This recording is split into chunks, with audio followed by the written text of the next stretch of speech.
দিল্লির নয় আছে সিমলা মুসৌরি, বোম্বের আছে মহাবালেশ্বর, মাদ্রাসের আছে উটি নীলগিরি, কিন্তু কলকাতার 1800 সাল নাগাদ তো কলকাতার হাতে কিছুই ছিল না। তাই কলকাতার এই পচা গরম সহ্য করে ইস্ট ইন্ডিয়া কোম্পানির সাহেবরা কাজ করতেন বছরভর। তারপর হাঁপ ছেড়ে বাঁচতে ধনী ব্রিটিশরা মাঝে মধ্যেই পালাতেন ইংল্যান্ড বা দক্ষিণ আফ্রিকা। কিন্তু সেই সময় এভাবে যাতায়াত করার মতো ট্যাকের জোর সব সাহেবদের মোটেই ছিল না। তাই হাওয়া বদলের জন্য অধিকাংশ সাহেবদের প্রয়োজন ছিল সস্তার একটি ভ্রমণের জায়গা। আর যে কারণে সাহেব সুবোধের বুদ্ধির দৌড়ে বাংলার মানচিত্রে ঠাঁই হলো দার্জিলিংয়ের। আজ আমরা কথা বলবো দার্জিলিংয়ের ব্যবসা নিয়ে। এটা অনেক বেশি ইন্টারেস্টিং হবে, কারণ দার্জিলিং মানেই তো শুধু ট্যুরিজম আর চা। কিন্তু দার্জিলিংয়ের বিজনেস নিয়ে বাংলায় প্রতিবেদন আর কটা। অগত্যা বিজনেস প্রাইম নিউজ নিজের হাতে তুলে নিল সেই দায়িত্ব। শুনতে হলে ধৈর্য লাগবে, দেখতে হবে পুরোটা।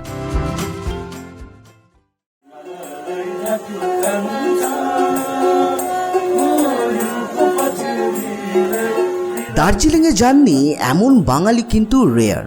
আর যারা দার্জিলিং গেছেন তাদের অধিকাংশই দার্জিলিং বলতে চেনেন ম্যাল আর মহাকাল মন্দির, যেটা হেঁটেই ঘুরে আসা যায়।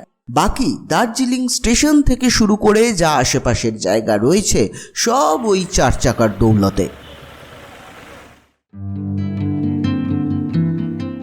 তাই দার্জিলিং শহরটা নিয়ে মানুষের খুব বেশি আইডিয়া নেই। অন্তত যারা একেবারেই যাননি তাদের কাছে দার্জিলিংয়ের সিম্বল বলতে শুধু চা, ম্যাল, টাইগার হিল আর আকাশ পরিষ্কার থাকলে কাঞ্চনজঙ্ঘা। কিন্তু বিজনেস প্রাইম নিউজ দার্জিলিং ঘুরেছে একেবারে পায়ে হেঁটে, শহরের একেবারে ভেতরে ঢুকে দেখেছে মানুষের ভিড়। জামা জুতোর পসরা সাজিয়ে বসেছেন বহু বিক্রেতা, রয়েছে কিউরিও শপ, রয়েছে কত ছোট ছোট দোকান। মাঝে মধ্যে এমন ভিড় যে পা ফেলাই দেয়। কিন্তু শহরটা যে ভীষণ প্রাণবন্ত। সূর্য উঠলে ঘড়ির কাঁটা ধরে শুরু হয় ব্যস্ততা, আর যত সন্ধে ঘনিয়ে আসে ততই ঝিমিয়ে পড়ে এই শহর। 2020 সালে দার্জিলিংয়ের জনসংখ্যা ছিল 20 লক্ষর মতন, যাদের মধ্যে 7 লক্ষর কিছু বেশি মানুষ বসবাস করেন শহরে এবং 11 লক্ষের বেশি মানুষ বসবাস করেন দার্জিলিংয়ের ভেতরে শহর ছেড়ে। কিন্তু অর্থ রোজগারের আশায় তাদের পা ফেলতে হয় এই শহরের প্রাণকেন্দ্রেই। কারণ পর্যটকদের ভিড় তো সবচেয়ে বেশি এখানেই। পর্যটক আসা মানে এখানকার ব্যবসা এক লাফে উঠে পড়ে অনেকটা উপরে। কারণ যত পর্যটক তত গাড়ি ঘোড়া কেনাকাটা সব, পুরোটাই চেন সিস্টেমের মতো। ম্যালকেন্দ্রিক অর্থনীতিতে জোয়ার আসলে সেই প্রভাব পড়বে এনজেপি স্টেশনে পর্যটকদের আশায় দাঁড়িয়ে থাকা ড্রাইভারগুলোর সংসার থেকে ম্যালে মোমোর দোকান দেওয়া বিক্রেতার জীবনেও। করোনার কারণে করুণ হাল তৈরি হয়েছিল দার্জিলিংয়ের। এখানে মেজর শিল্প বলতে ট্যুরিজম এবং চা। তাই চায়ের প্রসঙ্গ বাদ দিয়ে যদি শুধু ট্যুরিজমকে ধরা যায় তাহলে বলা যেতে পারে এর উপর অনেকটা নির্ভর করছে দার্জিলিংবাসীর রুজি রোজগার। তাই পর্যটক শূন্য দার্জিলিং মানে তাদের অবস্থাও যে কিছুটা ভাঁড়েমা ভবানী হবে সেটা আর বলার অপেক্ষা রাখে না। কিন্তু এখন করোনার দাপট নেই, বরং সমতলে রোদের দাপট বেড়েছে। ওদিকে বৃষ্টি আর ঠান্ডা হাওয়া বইছে দার্জিলিং শহর জুড়ে। সুতরাং দক্ষিণবঙ্গের মানুষের মনে ফের জেগেছে পালাই পালাই মনোভাব, আর তাতেই হাসি চওড়া হচ্ছে পাহাড়বাসীর। ভিড় যেভাবে বাড়ছে তাতে গাড়ি চালিয়ে আর পেট্রোলের মূল্য বৃদ্ধি নিয়ে তাদের বুক চিনচিন করছে না, বরং ব্যবসা যে ভালোই হচ্ছে সেটাই শোনা গেল আমাদের ক্যামেরায়। अभी थोड़ा बहुत अच्छा चल रहा है।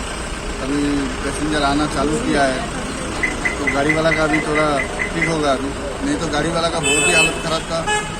फाइनेंस वाला टानने वाला था गाड़ी, तो अभी उसके चक्कर में अभी ठीक ही है, अभी अच्छा ही है। अभी गेस्ट भी आ रहा है बाहर से, दिल्ली मुंबई सब जगह से आ रहा है, तो गाड़ी वाला का अभी अच्छा ही चलेगा। सीजन है, अभी 2 महीना भी चल गया तो गाड़ी वाला पूरा 1 साल टान सकता है। ম্যাল পর্যন্ত গিয়ে গাড়ির প্রবেশ প্রহিবিটেড। এবার হেঁটে উঠতে হবে। একদিকে কেভেন্টার্স, গ্লেনারিজ, অন্যদিকে এটা ওটার দোকান, তার মধ্যে যেমন রয়েছে কিউরিও শপ, তেমনি বিভিন্ন জিনিসের পসরা সাজিয়ে বসছে দোকানগুলো। করোনার আগে গম গম করতো গোটা জায়গাটা, ভিড় লেগেই থাকতো। এখন সেই ভিড় কিছুটা হালকা হয়ে এলেও ব্যবসা যে আবার মুখ ঘোরাচ্ছে, সেই বিষয়ে ব্যবসায়ীরাই সরাসরি বললেন আমাদের ক্যামেরায়। মার্চ, এপ্রিল, মে, জুনে তো এইটা তো সিজনের টাইম। সিজনের টাইম বলতে গেলে এখন তো তুকার ভিড় হওয়া উচিত, কিন্তু এখন অতটা ভিড় হয়নি। সবাই আশাতে বিশ্বাসে আছে কি এই বছর বিজনেস ভালো হবে, পরের মাস বিজনেস ভালো হবে, সেটাই সবাই আশাতে বসে আছে। टूरिस्ट कैसे आ रहे हो आप? अभी तो सही है। बिजनेस का जब नॉर्मल हो तो सब कुछ धीरे धीरे ठीक हो जाता है। थोड़ा तो फर्क पड़ जाता है क्योंकि जब एक्चुअली जब आदमी को जब आमदनी कम होगा तो उस हिसाब से वो कर पाएगा ना। দার্জিলিং বাঙালির আবেগ, তাই দার্জিলিং এর পাশে শুধু দীপুদা ট্যাগ বসিয়ে দিলেই দার্জিলিংকে তুলে ধরা হয় না। দার্জিলিং জুড়ে যে কি চরম ব্যস্ততা কাজ করছে সেটা ধরা পড়বে যদি শহরের ভেতরে যাওয়া যায়। আর ব্যস্ততা কখন হয়? যখন সেখানকার অর্থনীতি চাঙ্গা থাকে। আর অর্থনীতি চাঙ্গা তখনই হয় যখন দিনের শেষে উপার্জনের অঙ্কটা প্রতিটি মানুষের হাতে থাকবে।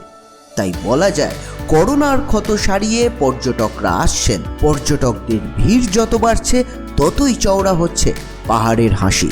হোটেল থেকে গাড়ি, প্রতিটা ক্ষেত্রে যদি বিজনেস বিজনেস আর বিজনেস শুধু এটাই প্রাধান্য পায়, তবে দিনের শেষে পাহাড়বাসীর হাঁড়িও চড়বে আগুনে। ভালো থাকবে দার্জিলিং, ব্যস্ত থাকবে দার্জিলিং। প্রতিবেদনটা যদি ভালো লেগে থাকে তবে শেয়ার করুন, সঙ্গে সাবস্ক্রাইব করুন আমাদের চ্যানেল বিজনেস প্রাইম নিউজ। আর হ্যাঁ, এবার ঘুরতে গেলে শুধু ম্যাল নয়, বরং পায়ে হেঁটে ঘুরে নিন শহরটা। ভালোই লাগবে পাহাড়ের এই ব্যস্ততা দেখলে। বিজনেস প্রাইম নিউজ, জীবন হোক অর্থবহ।